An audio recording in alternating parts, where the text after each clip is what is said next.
What happens to your pensions when you die? If you have a pension and you're married or have kids and stuff, you might be interested to know what happens if you die before you've managed to spend it. Stay tuned, I'm going to cover defined contribution and defined benefit pensions. If you have a defined benefit pension, and that is one that you pay into over a period of time and you know exactly how much you're going to get upon retirement, then you need to check with your scheme's rules, because in the event of your death, you will have had to name beneficiaries. So whether that's a spouse or children, and the amount they get and how they're taxed will really depend on when you die. In a lot of cases, if you die before 75, they will be able to receive it free of tax.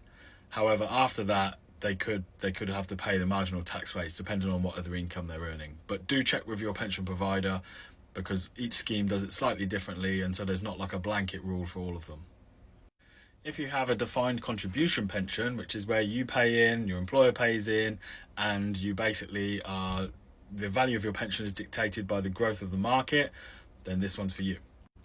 If you haven't started drawing that pension at all, then usually the entire pension is available to your beneficiaries, either as a lump sum, or they can even use it to buy an annuity themselves. So check with your pension provider, but it really depends on your age for that one.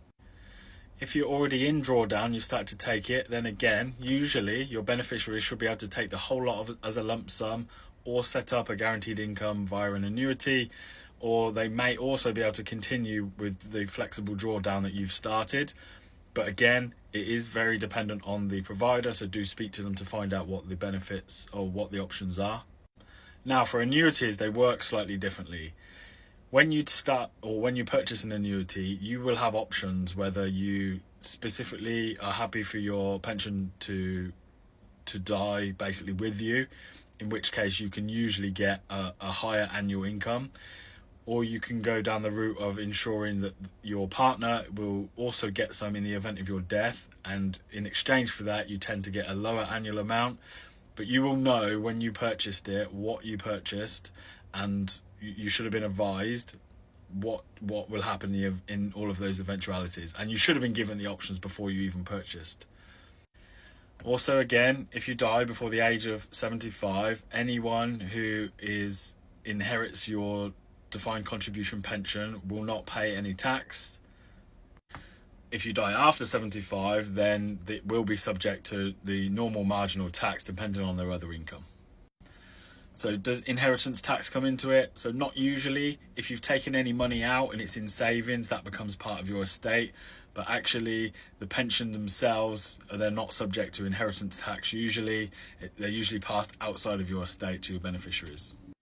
Hopefully that gives you a good idea. Not financial advice, not telling you what you should do, but make sure when you get to retirement age, you figure out exactly what you want to happen, right? A lot of people are happy to just die with nothing, so draw down, take as much as they want, take it early so to make sure they get all of it. Other people want to leave money to their wife, kids, whatever, grandchildren. You need to nominate your beneficiaries though, so make sure you've got it all in order. Speak to a pension advisor or financial advisor at that point to make sure you're fully covered and are fully aware of all of the options.